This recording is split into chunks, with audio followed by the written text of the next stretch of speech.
Hi there. Who do we have today? What can I help you James all Harden with? is here. Hi, James. How are you? Good. My name is Dawn Ferreira, and so I'm here with our customer success team. So happy to answer any questions, any concerns, and we can go from there.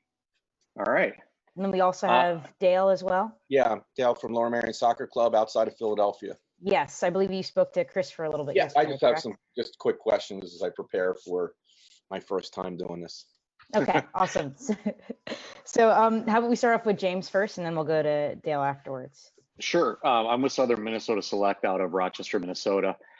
We actually used our tray system the first time last week for a scrimmage, and came across a couple of questions that we wanted to ask. So we had several goals that were missed. Okay. And we're thinking that maybe we kind of tried to troubleshoot it a little bit ourselves, but we think that we figured out we had the camera set up on the same side as the players. And we kind of noticed that when one of the goals that we were especially looking for right at that time, the camera didn't pan over to the goal, and actually you could see the shadows of like 4 or 5 players standing underneath the camera. So we're wondering if that caused the issue of the camera not following the flow of play. But we noticed that several times, like throughout our video, where the camera would kind of start to move towards the goal and then it just kind of stopped and we'd miss any action kind of off frame. Like the cross would go over and you wouldn't see the person coming across the field to get the ball.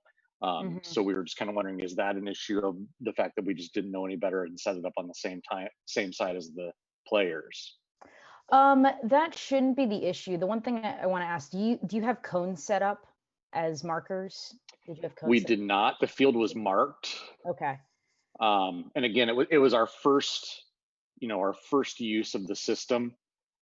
We signed up for it shortly after the United Soccer Coaches Convention, and then of course all hell broke loose and the world shut down.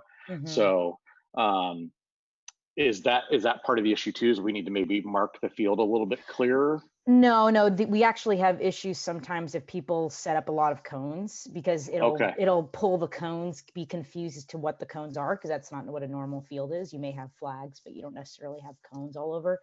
So we sometimes have issues for that. Let me dig into your game a little bit more, and Okay. then let me just get back to you as to why it missed that. It shouldn't have missed that, but there could be something that had occurred. Did you happen your game were people wearing pennies or a lot of different colors, or? We had we had our U18s in our purple, and then our U17s were in our gray. I think there were maybe 1 or 2 girls on the 17s that maybe forgot to bring their jersey, so they were wearing a penny. Okay. But it wasn't like everybody was in 13 different T-shirts or something like that. We we tried to make it as official as possible. Okay. I'll let Dale kind of go, because we have, like I said, we have a couple of questions from our first use. It was more of just a like, did we do this wrong? Did we set this up? It's more of kind of using it. And then I wanted to ask some questions about viewing it on the iPad versus using the phone and things like that. So yeah, absolutely. I just have one quick question as I go through your protocol of setup. In terms of handing out the sensors, is it required that you initially set up your tripod and then come over and give out the sensors and then go back to then elevate the tripod and start your game? Or can you give out your sensors when players arrive at the field to kind of make it more simple? No, so it's actually the process in the app. When we have the little wizard, you really have to follow that as much as possible, because each one of those steps allows you, you first turn on one thing, and then you turn on the case, and then you hand everything out, and then you finish the process. If you do it too soon and you just hand everything out, you won't actually have turned the case on. So you have to start the process according to the app, and that makes sure everything is smooth that way. You're the coach, correct? Yeah, well, I'm an assistant coach, so I'm going to be kind of going, So the head coach can deal with warm-ups and so forth. So it's fine for me to call the players in, I guess. You recommend that like 20 minutes before the game starts to do that? You could even do it 10, 20 minutes, whatever works best in your, like according to your plan, pre-game. But we definitely say at least 10 minutes before the game. You just, you get your app out, you start the first steps, turn the camera on, and Yep. then you turn on the case and hand out the tracers. Yeah, so then, kind of to James' point of, then it's easier to be doing this if the tripod's set up on the player side, right? Because Yeah, then yeah. they can then you can set everything come there. So if that shouldn't be an issue then in terms of whether it's player side or parent side, then at least I'll try it on the parent side. I mean, on the player side, as that will make it kind of easier. Yeah, there's no issue on player side versus parent side. The one thing that we always tell people to do is make sure the camera is not in direct sunlight. So if you are like at a certain point of the day and you have a camera and then the sun is straight in front of it, Right. you're going to get constant glare no matter what, camera Right. you have system, it'll always be constant glare. So we always say, make sure you're opposite to the sun. That's the Okay. best. Okay. Great. That was it for me. Okay. But I still like to hang on, because if James Yeah, done it sure. the first time, I'll probably experience some same things. Awesome. Yeah. Okay. And our club director Rick should be jumping in here pretty soon, I think, but I'll ask the questions that I have. Okay. So I have been viewing the video, like I have the app, Mhm. and I tried to actually download it to my iPad, which is brand new, and I was told that it wasn't compatible, that my Mhm. iPad wasn't up to date. But I was able to, through the link on my email, still view it on my iPad. The one thing that I was wondering is, now if I view it on my phone, which is just the iPhone, the radar stays up in the upper right hand corner, which I love, because being the Mhm. technical director, I like to see the shape and how kids are moving and where people were and things like that. But on the iPad, I've noticed to get the radar to stay up, I have to constantly tap the upper corner to keep it up. Is that I've is that never, I am not familiar with that at all. Let me check about that iPad sure? radar. And like, It should be exactly like the iPhone.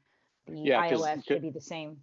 because on the phone it stays up. If I click on it to keep it up, it's there. But like I said, viewing it on my iPad, I have to constantly kind of tap it to see how, to keep that up. And for me, that's like the biggest thing that I like, that I'm going to use viewing the other teams that I'm watching. I'm not so concerned about the touch chains.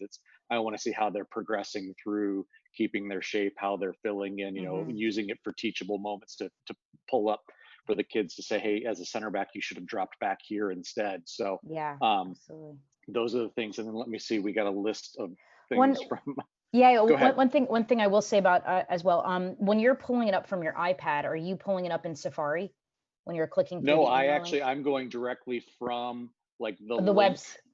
Okay. from the link from the email from the TraceBot. So the TraceBot sends me an email Yeah. saying your game is ready. Yeah. I click on that link, it brings it to however it pulls it up. I don't believe it's through Safari.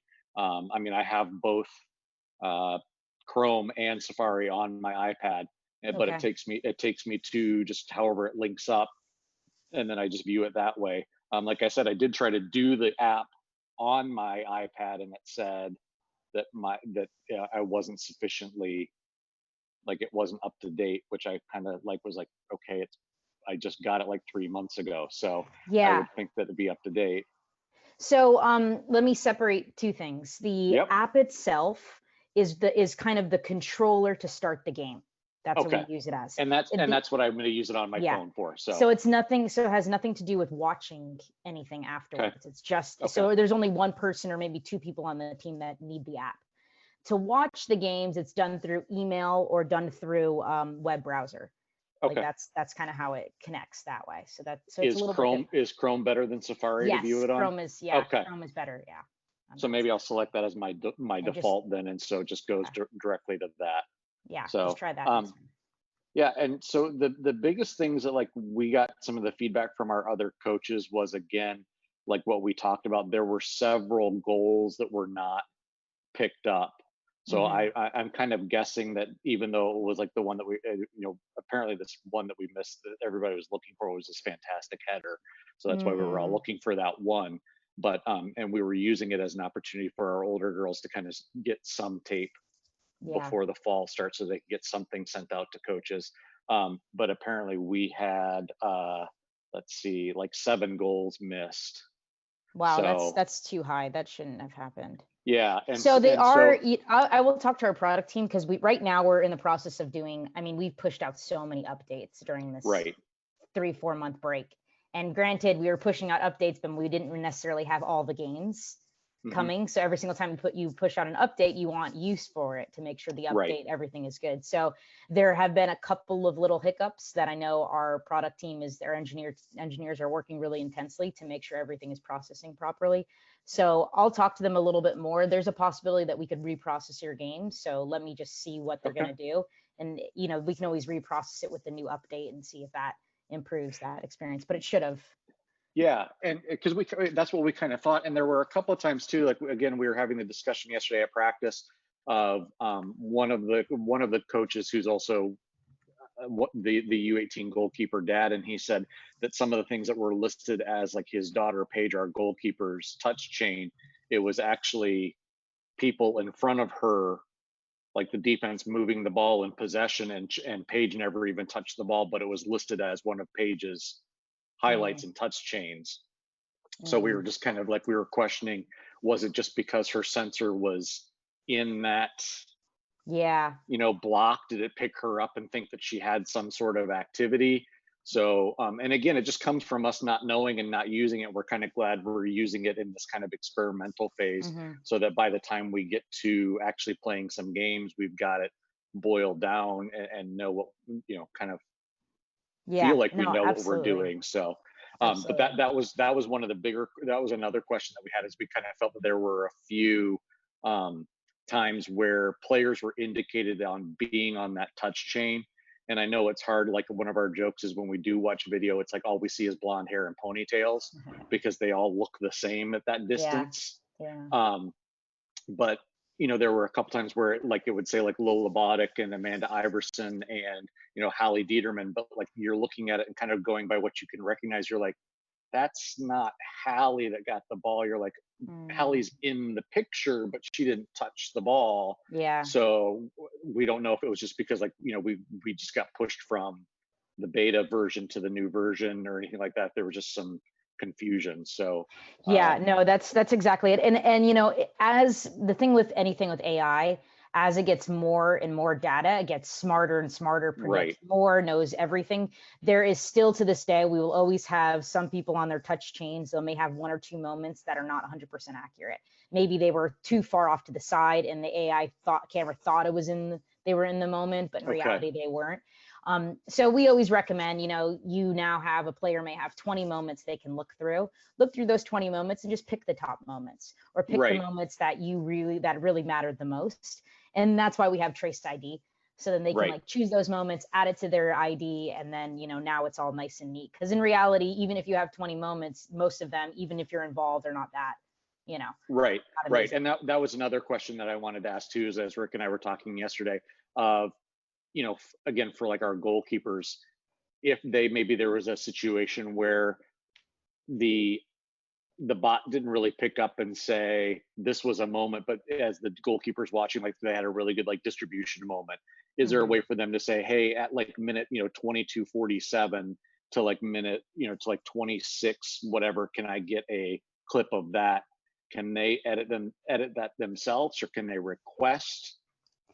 At the moment, we do not allow that. We don't have that ability, but it doesn't mean it won't happen in the future. Just at the moment, we haven't had enough requests to do that custom editing specific like that. It requires a kind of a whole additional add-on to the software, so we just haven't touched that yet.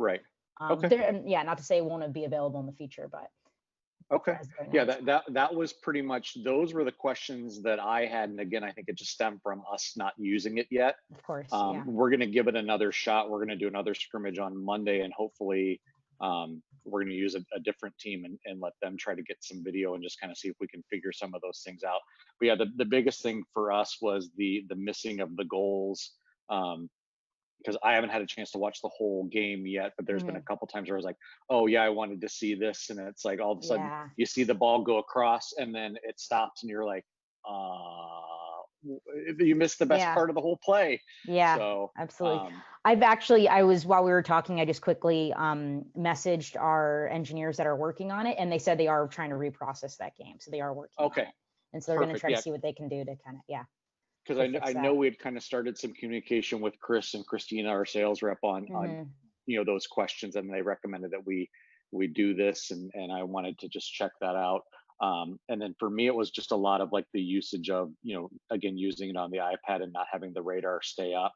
Hmm. But I mean, to just kind of tell Dale, give you some information, I found it super helpful as the technical director, and I'm not being paid or anything like that by Trace. Um, it made me a little bit more excited about it because, again, being able to see, like, I really like the radar function to see like what shape they're in, how they're moving.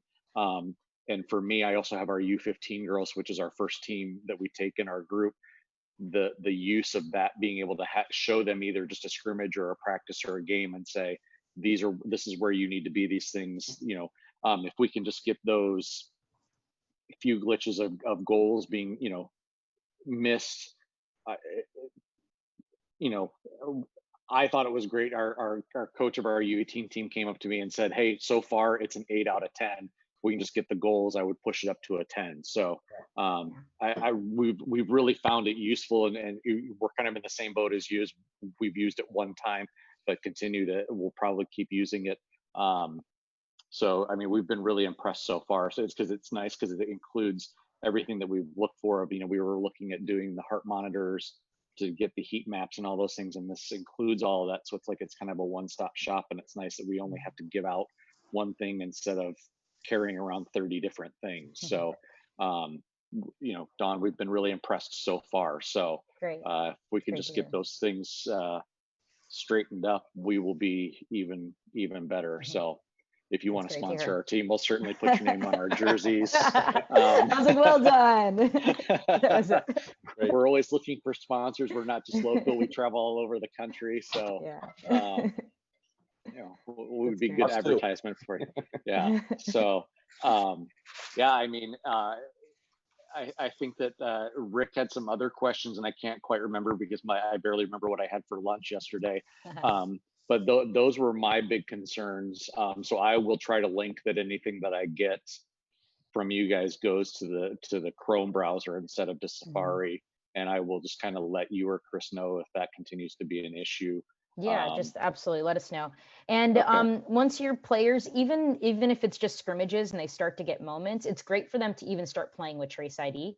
So just Yeah. like, throw that suggestion down. We also can start doing some Trace ID workshops if they like. We have a really great resource here Okay. internally.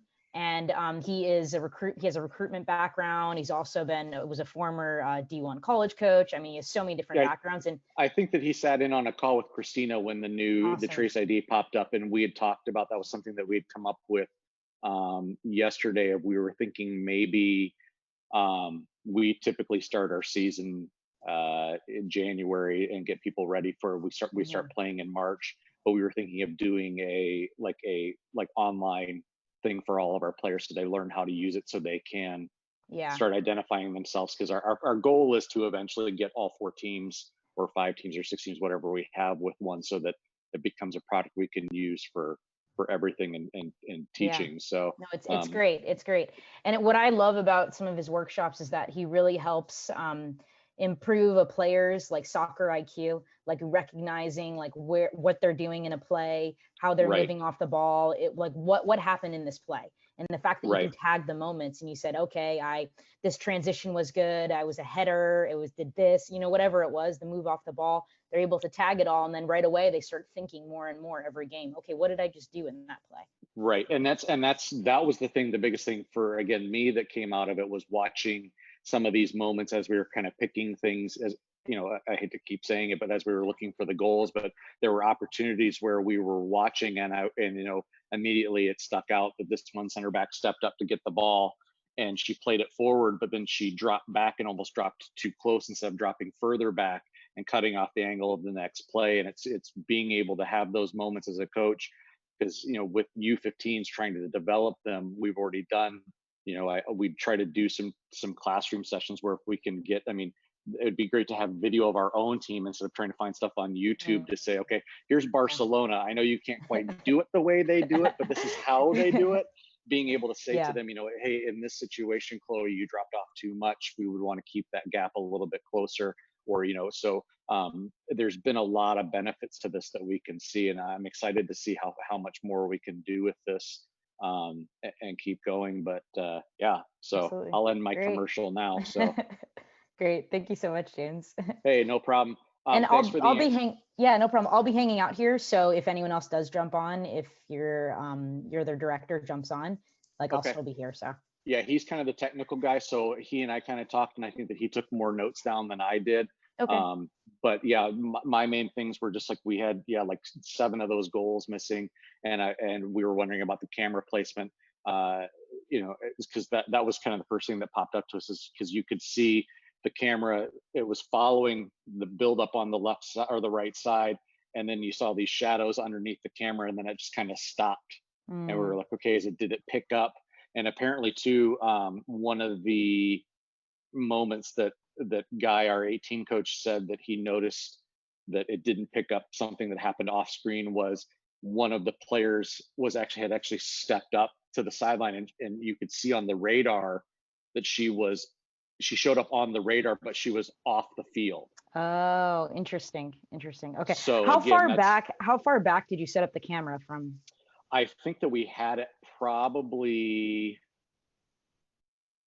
I want to say probably 3 yards. There wasn't a huge space, because the fields here, there's only probably about 10 yards between each field, and we had all 4 teams kind of right by each other. So that's why we were also questioning, would it be better to put it on the parent side and have like a parent, that is like either the team manager or something like that, kind of just put the sandbags on it and sit near it to make sure that somebody doesn't walk off with it or it doesn't blow over or something like that, just to give it, it widens that aperture almost, so that you can kind of see the more of the field. So even if it doesn't totally pan, it could still possibly catch that. So I think again, it just comes from us not knowing. And so that again would be some of our questions of what's the best distance to set it from the sidelines. Obviously you want it at midfield. Yes, but we need it midfield, do you want it like, is it too far back if it's 5 yards back? Is it too close if it's 2 yards? You want some room for people. Yeah. What you did is accurate. What you did was accurate. But but the one thing, I'll find out more once the engineers dig into it. We just want to make sure the cameras weren't angled down in a way, or weren't angled some type of direction where it was picking up those players in the sideline. It shouldn't have picked them up. It should know when where the out of bounds line is.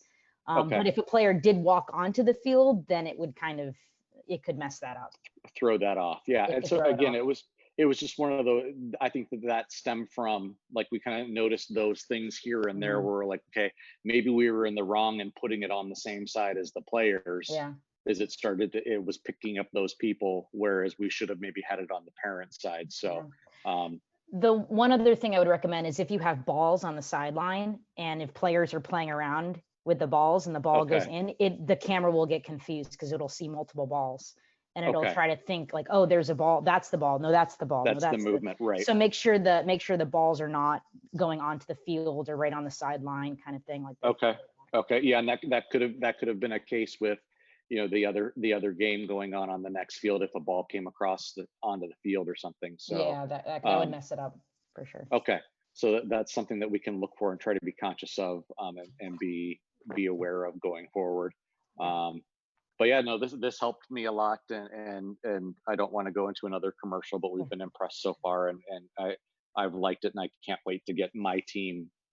I don't think so much the video is important for them for the recruiting process right now, but I think it's more of those teaching opportunities and player development.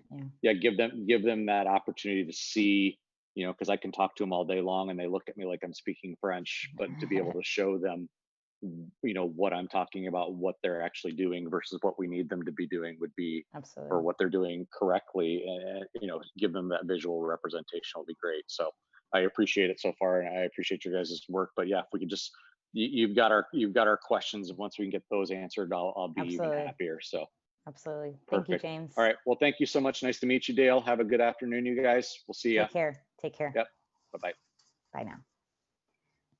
Dale, let me know, is there anything else you want, or anything else questions, concerns? No, I'll probably be back on Wednesday, Friday after we go through this the first time.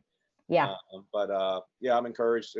I'm fairly impressed that, there's not too many companies that put themselves out there in these type of question and answer type of sessions every week. So it's a sign to me that you have good confidence in your product.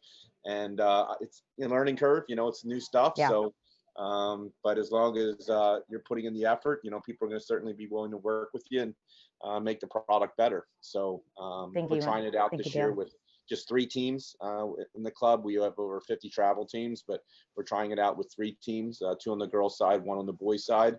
And so hopefully it goes well, and we can even come in with more business next year. Great. That sounds great. Thank you so much, Dale. All right. Thanks, Dawn. Take care. Take All care. right. Bye now.